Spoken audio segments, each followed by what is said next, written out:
El capítulo 22 de la segunda temporada de Mushoku pasará a la historia como el verdadero tercer punto de inflexión. La manera en la que destrozaron tanto mental como emocionalmente a Rudeus me dejó sin palabras. Podríamos decir que Rifuji no tiene corazón, pero eso no es cierto, ya que si el hombre no hiciera las cosas con cariño, no se habría sentido tan impactante lo que ocurrió en este capítulo que supuestamente iba a servir como celebración para el Día del Padre. Y mira que sí cumple su función, porque si alguien fue el MVP de esta semana, ese fue Paul. Puede que sea un mujeriego y puede que le dé consejos muy extraños a su hijo sobre cómo podría ser feliz con 2 espadas, deberían ser 3, pero como padre y esposo, sin contar su infidelidad, literalmente lo dio todo hasta el final para proteger a esas personas que consideraba importantes. Este es un capítulo que cambia completamente las reglas del juego. Ya sabíamos que en esta historia cada acción tenía una consecuencia. También sabíamos que los consejos de Hitogami siempre funcionaban, pero nunca esperábamos que saltarse dichos consejos fuera tan catastrófico.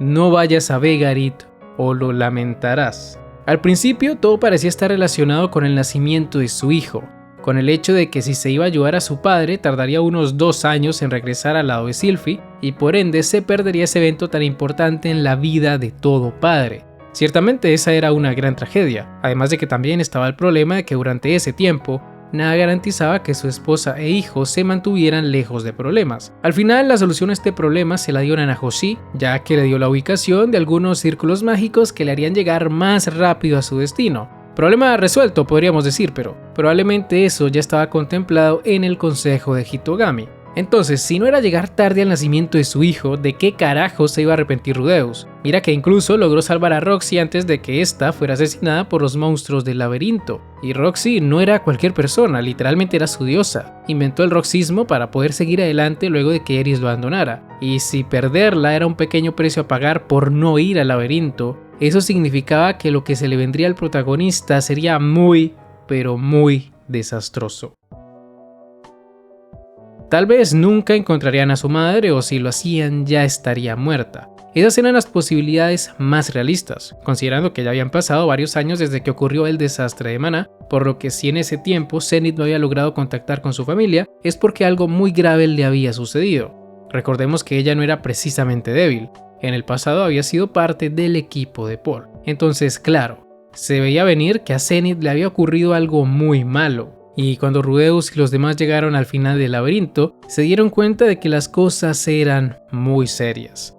Al ver a su esposa en esas condiciones, Paul, siendo el hombre que menos ama, se lanzó de lleno hacia el monstruo, dándonos en el proceso una gran demostración de sus habilidades como espadachín. Logró cortarle una que otra cabeza a la Hydra, un logro muy importante para cualquiera, pero como hicieron las cosas de forma muy apresurada, esa habilidad con la espada no fue suficiente. Su adversario consiguió bloquearlos en un parpadeo, obligándolos a retroceder. Aquí es cuando empieza Rifuji a cocinar con las emociones de cada personaje. Paul, como cualquier persona en su situación, estaba desesperado e inquieto por volver a encararse con el monstruo que tenía captiva a su esposa. Y es en este momento de impotencia donde termina metiéndose con su hijo. Paul no logra comprender cómo es que Rudeus se encontraba tan tranquilo en esa situación. Era como si no le importara su propia madre, y la pregunta que le hizo el chico fue la gota que derramó el vaso. ¿Crees que mamá siga viva en ese estado? Rudeus nunca debió hacer esa pregunta, y la cara de Paul logra transmitirnos perfectamente el porqué. ¿Cómo se le ocurre pensar en eso cuando finalmente habían conseguido encontrarla? Rudeus se da cuenta rápidamente de que se equivocó y muy feo, pero al mismo tiempo en su condición de reencarnado, también se pregunta si Zenith era tan importante para él como lo era para los demás. Piensa que debido al poco tiempo que pasaron juntos, no se siente muy apegado a ella. Y bueno, digamos que de cierta forma es comprensible que piense de esa manera. A fin de cuentas, Rudeus siempre ha priorizado a otras personas antes que a su propia familia. Es como cuando le preguntó a Paul por Sylphie en lugar de hacerlo por su madre y Lilia. Incluso en esta operación de búsqueda y rescate, el tipo demostró estar más preocupado por Roxy. No solo se fue corriendo a salvarla, sino que se la pasó coqueteando con ella durante todo el recorrido, cosa que el propio Paul vio con orgullo, pero hasta él sabe que hay momentos para estar tranquilo y momentos para no estarlo. Dada la actitud del protagonista, es normal preguntarse, ¿a Rudeus realmente le importaba su madre o qué es lo que estaba pasando con él? Desde mi punto de vista yo creo que sí le importa, y mucho, pero no sabe cómo expresarlo, y a eso también hay que sumarle que desde que Paul le recriminó no haber pensado en ella antes que en Sylvie, el protagonista desarrolló cierto sentimiento de culpabilidad.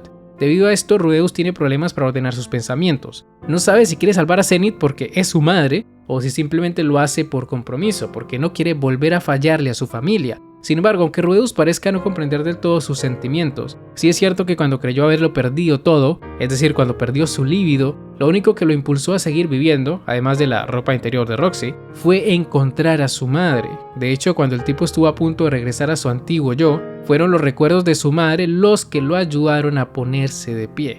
Entonces no es que Rudeus no quiera a su madre, simplemente no es consciente de ello, y cuando ve el estado en el que ella quedó al final del capítulo, se pudo notar su dolor que también sintió cuando vio morir a Paul. De hecho, creo que fue más duro para él perder a su padre, y es que la relación que tenía Rudeus con Paul era mucho más profunda que la que tenía con su madre. Es decir, con Paul tuvo muchos momentos de reflexión. En cada pelea que tuvieron aprendían más del otro, e incluso me atrevería a decir que una de las mayores razones por las cuales Rudeus decidió viajar a Begarit fue porque no quería dejar solo a su padre. Por ello resulta tan trágico que Paul haya muerto por un descuido suyo, que haya muerto por protegerlo. Esa es una marca que acompañará a Rudy por el resto de su vida. Bueno, eso, y que ya no podrá hacerse la mano cambiada. ¿Y todo para qué? Para que al final se encuentren con que su madre es una especie de cascarón vacío. Si vas a Begarit, te arrepentirás. Hitogami no mentía, y vaya que el protagonista va a arrepentirse de ese viaje por el resto de su vida, pero aunque eso sea así, tampoco podemos decir que sus acciones fueron en vano. Si no hubiera ido, Roxy habría muerto, y eso tampoco lo dejaría dormir por las noches. Y por otro lado, si bien su madre parece haber perdido sus facultades mentales, está viva y a salvo. Paul le pidió que se dejara la vida con tal de conseguir eso. Y aunque los resultados no hayan sido los esperados, Rudeus tiene que entender que Paul no entregó su vida para que él termine deprimiéndose. Esa sonrisa que le hizo al final no fue solo porque pudo salvar a su familia, sino porque dicha familia quedó en manos de la persona más confiable que conocía. Ese es el mensaje de este capítulo, y por eso es que decidieron esperarse hasta el Día del Padre para estrenarlo. Al inicio les dije que este debió ser el verdadero tercer punto de inflexión, y sigo pensando lo mismo, pero tampoco podemos negar que este capítulo no habría tenido el mismo impacto si no hubiéramos tenido antes esas escenas en donde Rudeus se enteró que iba a ser padre, y donde también se imaginaba compartiendo la mesa con toda su familia. Ahora ese sueño nunca podrá hacerse realidad. Paul está muerto y Zenith ya no es quien era, pero a pesar de todas estas tragedias, lo importante aquí es que Rudeus haya aprendido de Paul lo que significa ser un padre de verdad. Paul buscó a su familia sin descanso desde que fue separado de ellos, y si bien llegó a caer en la bebida y llegó a verse muy mal, nunca dejó de pensar en el bienestar de la gente que le importaba. En parte por eso es que se enojaba constantemente con su hijo, porque este no le daba mucha importancia a estas cosas, pero estoy seguro que después de ver lo que hizo por él, Rudeus va a empezar a pensar de otra manera, va a empezar a preocuparse más por los suyos. Y sí, sé lo que va a ocurrir con la Peli Azul en el siguiente capítulo, pero una cosa no quita la otra. Paul fue un buen padre a pesar de que cometió actos de infidelidad, y además yo no culparía al protagonista, es decir, el tipo está destruido mentalmente, perdió a sus dos padres y a su brazo izquierdo. Si casi se mata después de que Eris lo abandonara, no me imagino cómo debe estar sintiéndose luego de esta tragedia. Entonces, ya es hora de que Roxy, siendo su diosa, le haga honor a ese título y le dé la salvación.